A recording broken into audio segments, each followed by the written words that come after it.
जय माता दी फ्रेंड्स। आज हम लोग मानव जनन के कुछ महत्वपूर्ण प्रश्नों को देखेंगे। शुक्राणु जनन क्या है, इसका वर्णन करें। नर के वृषण में शुक्रजन कोशिकाओं द्वारा शुक्राणुओं के निर्माण की प्रक्रिया को शुक्राणु जनन कहते हैं। ओके, याद रखिएगा इसको। नर के वृषण में शुक्रजन कोशिकाओं द्वारा शुक्राणुओं के निर्माण की प्रक्रिया को शुक्राणु जनन कहते हैं। इसके बाद आप लोग केवल यह फिगर याद रखिएगा। इस फिगर के माध्यम से आप ये पूरी बातों को लिख सकते हैं, तो इसे याद करने की ज़रूरत नहीं है, बस ये फिगर याद रखिएगा।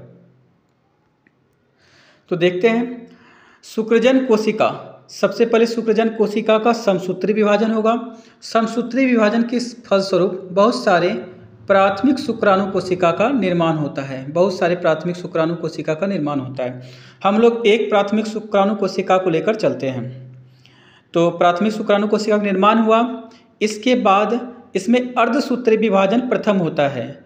अर्धसूत्री विभाजन प्रथम के फलस्वरूप द्वितीयक शुक्राणु कोशिका का निर्माण होता है।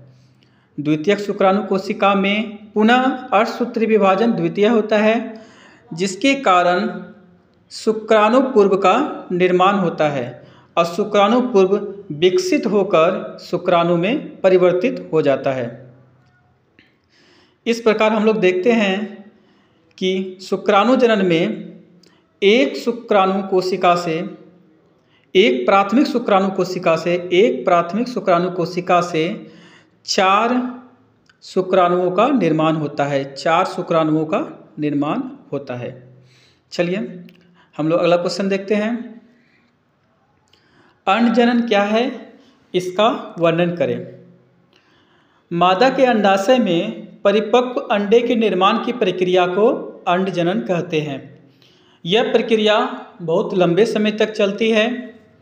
मादा में यह भ्रूणीयावस्था से शुरू होकर औसतन 50 वर्षों तक चलती है। फिर से इसको ध्यान से सुनेंगे। मादा में अंडाशय में परिपक्व अंडे के निर्माण की प्रक्रिया को अंडजनन कहते हैं। यह प्रक्रिया कब से कब तक चलती है? तो यह प्रक्रिया मादा में भ्रूणीयावस्था से प्रारंभ होकर औसतन 50 वर्ष तक चलती है। इसमें भी सेम कंडीशन है। आप इस फिगर को देख लीजिएगा, याद कर लीजिएगा, इस फिगर को अच्छे से दिमाग में सेट कर लीजिएगा, तो आपको इतना बड़ा याद करने की कोई ज़रूरत नहीं पड़ेगी। इस फिगर के माध्यम से आप ये बातें अपने खुद आप लिख सकते हैं। चलिए देखते हैं, इस फिगर को समझते हैं हम लोग। सबसे पहले अंडजन कोशिका का समसूत्री विभाजन होता है। यह गर्भकाल से स्टार्ट हो जाता है। बच्ची जब भ्रूणीयावस्था में रहती है तो उसी समय से ये प्रारंभ हो जाता है। समसूत्री विभाजन के फलस्वरूप बहुत सारे प्राथमिक अंडक का निर्माण होता है। हम लोग यहाँ पर एक प्राथमिक अंडक को लेकर चलते हैं और समझते हैं। प्राथमिक अंडक में सर्वप्रथम अर्धसूत्री विभाजन प्रथम होगा, जो कि किशोरावस्था से प्रारंभ हो जाएगा। किशोरावस्था यौवनावस्था से प्रारंभ हो जाएगा। अर्धसूत्री विभाजन प्रथम के फलस्वरूप प्राथमिक ध्रुविकाय और द्वितीयक अंडक का निर्माण होता है। प्राथमिक ध्रुविकाय और द्वितीयक अंडक का निर्माण होता है। पुनः इसमें अर्धसूत्री विभाजन द्वितीय होगा। पुनः अर्धसूत्री विभाजन द्वितीय होगा, जिसके परिणाम स्वरूप द्वितीयक ध्रुविकाय और अंडाणु का निर्माण होता है। ओके, देखेंगे हम लोग। सबसे पहले क्या हुआ था? सबसे पहले अंडजन कोशिका का समसूत्री विभाजन हुआ। समसूत्री विभाजन के फलस्वरूप प्राथमिक अंडक का निर्माण हुआ। प्राथमिक अंडक में पुनः अर्धसूत्री विभाजन प्रथम हुआ। अर्धसूत्री विभाजन के फलस्वरूप प्राथमिक ध्रुविकाय और द्वितीयक अंडक का निर्माण हुआ। पुनः इसमें अर्धसूत्री विभाजन द्वितीय हुआ, जिसके कारण द्वितीयक ध्रुविकाय और अंडाणु का निर्माण हुआ। इस प्रकार हम लोग देखते हैं कि एक प्राथमिक अंडक से 3 ध्रुविकाय और एक परिपक्व अंडाणु का निर्माण होता है। सुन लीजिए ध्यान से आप लोग। एक प्राथमिक अंडक से 3 ध्रुविकाय और एक परिपक्व अंडाणु का निर्माण होता है। ओके, चलिए हम लोग आगे बढ़ते हैं अगले क्वेश्चन में। हमारे समाज में लड़कियों के जन्म का दोष महिलाओं को दिया जाता है, ऐसा सही नहीं है, क्यों?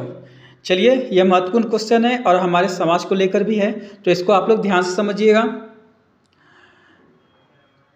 नर मादा जैसा कि आप लोग को पता है, नर में गुणसूत्र जो पाया जाता है वह XY होता है और मादा में XX गुणसूत्र पाया जाता है। यहाँ X ले लेते हैं मादा का और ये XY। जब मादा का X गुणसूत्र पुरुष के Y गुणसूत्र से मिलेगा तो लिंग जो होगा, बच्चे का जो लिंग होगा वो लड़का होगा। और जब मादा का X गुणसूत्र पुरुष के X गुणसूत्र से मिलेगा तो जो लिंग होगा बच्चे का वह लड़की होगा। इस प्रकार हम लोग यहाँ देख रहे हैं कि बच्चे का जो लिंग निर्धारण हो रहा है वह पुरुष के गुणसूत्र से हो रहा है, ना कि महिला के गुणसूत्र से। यहाँ पर महिला के गुणसूत्र का कोई भी संतान के लिंग निर्धारण में महिला के गुणसूत्र का कोई भी भूमिका नहीं है, सारी भूमिका पुरुषों का है। पुरुष का X वाला आएगा गुणसूत्र तो मादा होगा और Y वाला गुणसूत्र आएगा तो पुरुष होगा। ओके, तो ये सब बातों से हमें पता चलता है कि लड़कियों के जन्म का दोष महिलाओं को देना सर्वथा अनुचित है।